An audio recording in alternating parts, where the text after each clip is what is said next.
आता तिथे Mumbai police commissioner, त्याच्यानंतर मला असं वाटतं ट्रॅफिकचे जॉईंट सीपी अनिल कुमार कुंभारे साहेब, अशा सगळ्या लोकांना तिकडे बोलवलं होतं आणि तिथे ती बैठक झाली आणि मी काही नमुने त्यांना हा पण आवाज येणार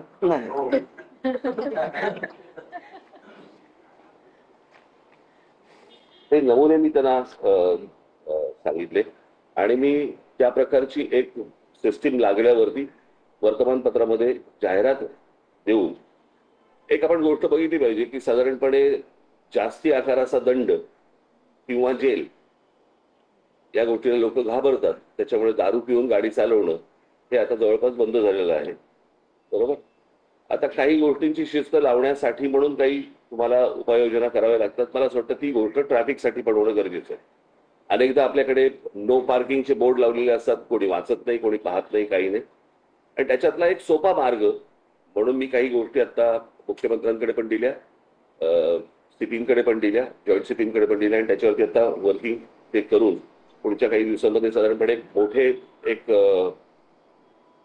2014ला मी सांगितलं होतं की छोटी छोटी जी मैदानं आहेत त्या मैदानांच्या खाली तुम्ही साधारणपणे 500 गाड्या, 800 गाड्या, 1000 गाड्यांचं पार्किंग होऊ शकतं.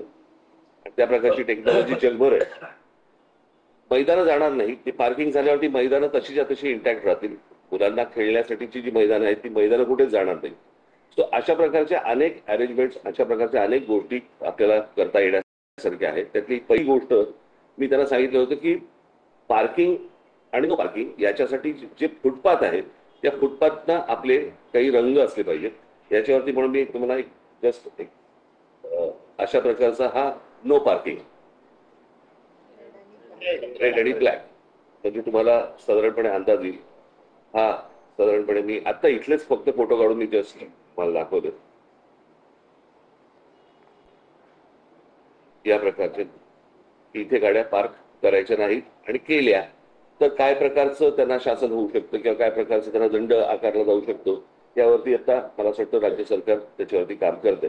त्याचे जनरल त्यांना आखण्यासाठी म्हणून कुठे कुठे पार्किंग असू नये, मुंबईचा मॅप घेता किंवा ठाण्याचा मॅप घेता, पुण्याचा घेता, हे त्यांना सोपं करावं म्हणून. आणि कशा प्रकारची जाहिरात वर्तमानपत्रामध्ये केली पाहिजे आणि मग त्याच्या खाली साधारणपणे काय आकारातला दंड आकारले जातील आणि काय वगैरे, तर ह्या प्रकारचं साधारणपणे मी त्यांना एक आता प्रेझेंटेशन हे दिलं. आणि मला असं वाटतं की ह्याच्यातनं किमान आता थोडी बहुत शिस्त लागायला तरी सुरुवात होईल आणि अनेकांना कळेल की कुठे गाड्या पार्क. आज 2 चाकी वाहनं जी आहेत त्या 2 चाकी वाहनं आज ट्रॅफिक सिग्नल पाळत नाही. मला अनेक मुंबईकर असे असतील की ज्यांना 100% माहिती आहे की ही गोष्ट की रात्री साधारणपणे 12 वाजता जरी सिग्नल चालू असेल तरी गाड्या थांबायच्या. आता दुपारी 12 वाजता पण थांबत नाही. आणि ही या प्रकारची